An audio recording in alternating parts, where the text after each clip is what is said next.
দেখি পিজা কত নাম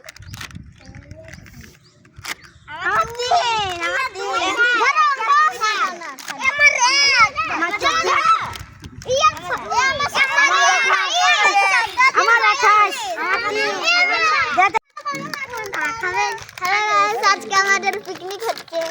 আর খেলাও যাচ্ছে কি কি আইটেম আছে কি কি আইটেম আছে পিকনিকে জুস আছে লে না ধর দেখাচ্ছে চিল্লা পটেটো তুই দাঁড়া দাঁড়া এ ছোট মনে খাবি না এ নুডলসটা দাম দে না না এটা আমার তো এটা না বাবু ধরে দাঁড়া আমার কথাটা দে না আমি ধরছি তুমি তো খাক এই বাবু রে তুই তো একটু নিল এটা আমি নেই বাবু দিবে কেন কেমন লাগছে পিকনিক খুব ভালো খুব ভালো টাইমে আমার তো বাস লে ধর এটা দে এ আমার দেখ কুলা আছে না এটা আমার বটে লে এটা আমার বটে দিচ্ছে একটু ছোট আছে এখনো আছে দাঁড়া করে খা